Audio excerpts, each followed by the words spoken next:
வணக்கம், அருண் பிசியோதெரபிஸ்ட். இந்த வீடியோவில் கார்பல் டனல் சிண்ட்ரோம் அப்படின்னு சொல்கிற இந்த கையில் வரக்கூடிய ஒரு வகையான வலி, முக்கியமாக இந்த கட்டை விரல், இந்த விரல், இது எல்லாத்துலேயும் வரக்கூடிய ஒரு வகையான வலிக்கு என்ன மாதிரியான காரணங்கள், அதை எப்படிலாம் வீட்டிலே எக்ஸசைஸ் செஞ்சு சரி பண்ணிக்கலாம் அப்படிங்கிறத பற்றி பார்க்கலாம்.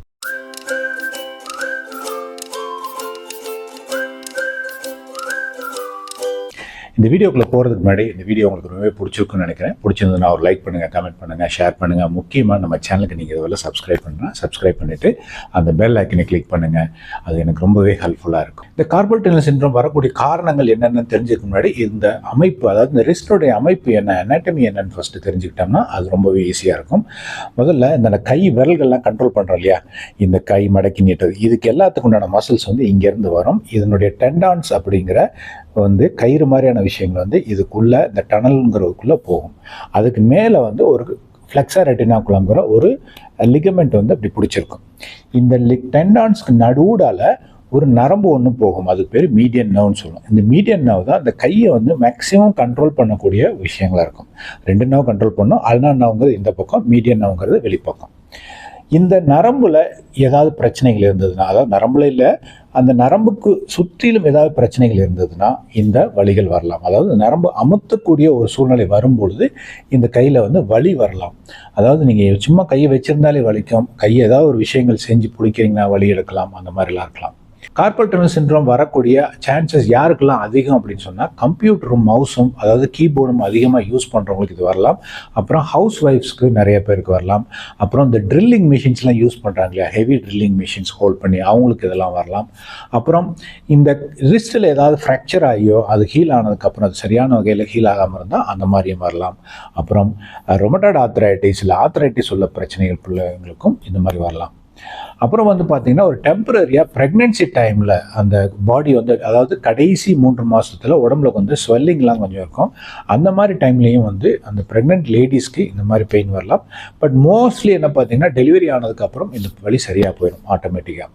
சரி, உங்களுக்கு இந்த இடத்துல வலி இருக்குதுன்னா இது கார்பல் டனல் சிண்ட்ரோம் தானா அப்படின்னா இல்லை, வேறு பிரச்சனைனாலும் வரலாம். அதாவது ஃபார் எக்ஸாம்பிள் பார்த்தீங்கன்னா இந்த கழுத்து நரம்புலையோ இல்லை கழுத்து எலும்புல ஏதாவது பிரச்சனைகள் இருந்து அங்கே வர நரம்புகள் அமுத்தப்பட்டிருந்தாலுமோ, இல்லை இங்கே கழுத்தில் இந்த இடத்துல ஏதாவது பிரச்சனைகள் இருந்ததுன்னா, தொராசிக் அவுட்லெட் சிண்ட்ரோம் சொல்லுவோம், இந்த மாதிரி ஏதாவது பிரச்சனைகள் இருந்தாலுமே இந்த இடத்துல வலி வரலாம். உங்களுக்கு இருக்கிற வலி கார்பல் டனல் சிண்ட்ரோம்னால தான் வருதா அப்படிங்கிறத தெரிஞ்சுக்கிறதுக்கு பார்த்தீங்கன்னா ஒரு சின்ன டெஸ்ட் இருக்குது. ஃபர்ஸ்ட் பார்த்தீங்கன்னா இந்த ரிஸ்ட் ரெண்டையும் இப்படி வச்சுட்டு இந்த கை இருக்கு இல்லையா, அந்த எல்போ கொஞ்சம் கொஞ்சமாக அப்படியே கீழே இருக்குங்க, கீழே இறக்கிட்டு அப்படியே ஹோல்ட் பண்ணுங்கள். பண்ணிவிட்டு ஒரு 2-3 மினிட்ஸ் கழிச்சுட்டு இந்த பெயின் இருந்தது, அதிகமாகுது, இந்த கையினுடைய வலி அதிகமாகுது அப்படின்னு சொன்னால் இது கார்பல் டனல் சிண்ட்ரோமாக இருக்கலாம். அடுத்தது பார்த்தீங்கன்னா இந்த கையை இப்படி வச்சுட்டு யாராவது ஒருத்தங்களை வெளிப்பக்கமாக ஒரு ப்ரெஷர் கொடுத்துட்டு கையை வெளியே நோக்கி தள்ளுங்க. தள்ளி ஒரு ஹோல்ட் பண்ணுங்கள். ஒரு 5 to 7 செகண்ட்ஸ் ஹோல்ட் பண்ணிவிட்டு ரிலீஸ் பண்ணிவிட்டு அதுக்கப்புறம் உங்களோட கையை வச்சு இந்த இடத்த இப்படி ஸ்க்ராட்ச் பண்ணி விட்டுட்டு திருப்பி தள்ளுனீங்கன்னா இந்த ஸ்ட்ரென்த், கை வெளியே தள்ளுற ஸ்ட்ரென்த் பாதிக்கப்பட்ட சைடில் குறைவாக இருக்கும். இதுக்கு ட்ரீட்மெண்ட் என்ன அப்படின்னு சொன்னால், நீங்கள் ஒரு மருத்துவரை போய் பார்த்தீங்கன்னா அவங்க சர்ஜரி பண்ணலாம் அப்படின்னு சொல்லுவாங்க. அதாவது இந்த நரம்பு உள்ளுக்குள்ளே ஒரு ஸ்குவீஸ் கம்ப்ரெஷன் லெவலில் இருக்கு இல்லையா, ஸோ என்ன பண்ணுவாங்கன்னா இந்த மேலே இருக்கிற லிகமெண்ட்டுங்கிற அந்த ஃப்ளெக்ஸர் ரெட்டினாகுலத்தை கட் பண்ணி விட்டுட்டு நரம்பு ரிலீஸ் பண்ணி விட்ருவாங்க. சரி, சர்ஜரியை போகாமல் நம்ம என்னென்ன விஷயங்கள் பண்ணிக்கலாம் அப்படின்னு சொன்னால், ஒரு ஃபிசியோதெரபிஸ்ட்டை நீங்கள் போய் பார்த்தீங்கன்னா அவங்க டெண்டான்ஸில் ஏதாவது ஒரு இன்ஃப்ளமேஷன் இருந்து அந்த டெண்டான் இன்ஃப்ளமேஷன் ஆகி ஸ்வெல்லிங் ஆகிருந்ததுன்னா இங்கே அவங்க ஒரு electromodulated treatment, for example deep tissue laser, அப்புறம் அல்ட்ராசவுண்ட், அந்த மாதிரி ட்ரீட்மெண்ட்லாம் கொடுத்து இந்த இன்ஃப்ளமேஷனை குறைச்சிட்டா இந்த கம்ப்ரெஷன் ரிலீஸ் ஆனோடனே ஆட்டோமேட்டிக்காக வலி குறைய ஆரம்பிச்சிடும். சரி, இதெல்லாம் எனக்கு போகிறதுக்கு டைம் இல்லை, வீட்டில் என்ன பண்ணலாம் அப்படின்னு சொன்னால், நான் இப்போ காமிக்கக்கூடிய எல்லா ஸ்ட்ரெச்சிங்கும் எக்ஸசைஸும் நீங்கள் ரெகுலராக பண்ணிகிட்டே வந்தீங்கன்னா உங்களுக்கு நல்லாவே ரிலீஃப் கிடைக்கும், 100% க்யூர் கிடைக்கும். அப்புறம் ஃபிசியோதெரபிஸ்ட்டில் நீங்கள் போகும்போது அவங்க இந்த நெக் மொபிலைசேஷன் ஒரு சில விஷயங்கள்லாம் பண்ணிவிடுவாங்க. அதான் லேட்டரல் கிளைடு அல்லது போஸ்டீரியர் கிளைடு அந்த மாதிரிலாம் பண்ணிவிடுவாங்க. அது பண்ணினாலுமே உங்களுக்கு இந்த ஒரு உண்டான ரிலீஸ் உங்களுக்கு கிடைக்கும். இன்னொரு ட்ரீட்மெண்ட் ஸ்ப்ளிண்ட் அப்படின்னு சொல்கிறேன், நம்ம படத்தில் காமிக்கிற கார்பல் டனல் சிண்ட்ரோம் ஸ்ப்ளிண்ட் உங்களுக்கு ரொம்பவே ஹெல்ப்ஃபுல்லாக இருக்கலாம்.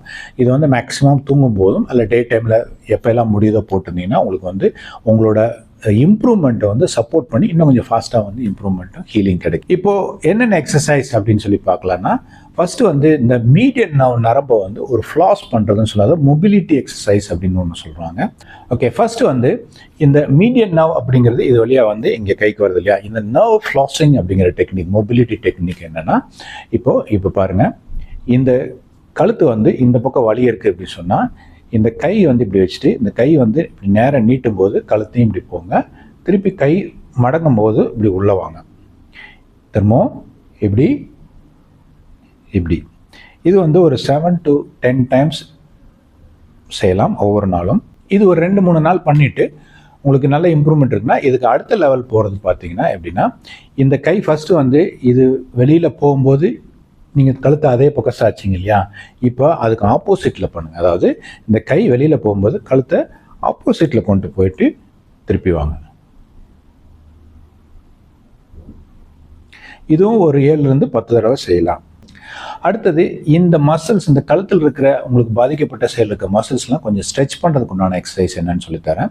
ஃபர்ஸ்ட் எக்ஸசைஸ், இமேஜின் உங்களுக்கு வந்து இந்த லெஃப்ட் சைடில் ப்ராப்ளம் இருக்குது அப்படின்னு சொன்னால் இந்த மாதிரி சேரில் உட்காந்துட்டு இதை பிடிச்சிங்க. பிடிச்சிட்டு இந்த மாதிரி நார்மல் சைடில் இருக்க கையை வந்து நெக்கை வந்து பெண்ட் பண்ணிவிட்டு இந்த சேம் சைடு இப்படி வந்து ஒரு 45 degrees வந்து ரொட்டேட் பண்ணி இப்படியே கொண்டு வாங்க. இப்படியே வச்சுட்டு ஒரு 10 to 20 seconds ஹோல்ட் பண்ணிவிட்டு ரிலீஸ் பண்ணுங்கள்.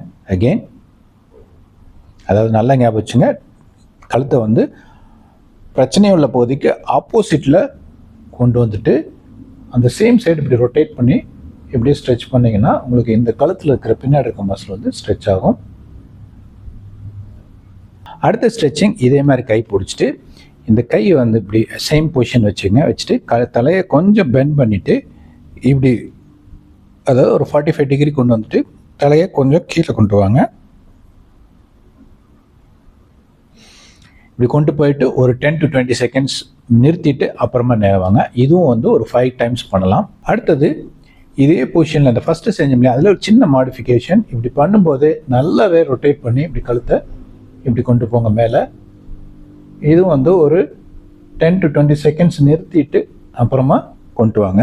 இந்த 3 ஸ்ட்ரெச்சிங்கும் உங்களுக்கு ரெகுலராக ஒரு நாளைக்கு வந்து ஒரு 5 to 10 தடவை கூட செய்யலாம்.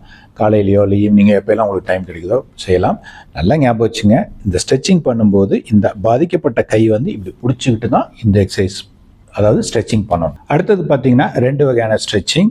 லம்பிரிக்கல்ஸ் அப்படிங்கிற ஒரு சின்ன மசில்ஸோட ஸ்ட்ரெச்சிங் என்னென்னா, இந்த மாதிரி விரலை மடக்கி வச்சுட்டு இந்த கை வச்சு இந்த இந்த இடம் இருக்கு இல்லைங்களா, இந்த நக்கல் சொல்கிறோம் இல்லையா, இந்த இடத்துல ஒரு சின்ன ப்ரெஷர் இப்படி கொடுத்துட்டு ஒரு 7 to 10 seconds ஹோல்ட் பண்ணிவிட்டு அப்படி ரிலீஸ் பண்ணுங்கள். அகெயின் இது மாதிரி ஒரு 5 to 10 times இந்த ஸ்ட்ரெச்சிங் பண்ணலாம். அடுத்தது பார்த்தீங்கன்னா இதே விரலை இப்படி பிடிச்சிட்டு இவ்வளோ தூரம் மேக்ஸிமம் இந்த அளவு கொண்டு வந்துட்டு ஒரு ஹோல்ட் பண்ணுங்கள். ஒரு 10 seconds to 20 seconds வரலாம் ஹோல்ட் பண்ணலாம். பட் பார்த்துக்கங்க உங்களுக்கு வலி எப்படி இருக்குன்னு பண்ணிவிட்டு ரிலீஸ் பண்ணுங்கள். அகெயின் இந்த ஸ்ட்ரெச்சிங்கும் ஒரு 7 to 10 தடவை வரலாம் ஒரு நாளைக்கு செய்யலாம்.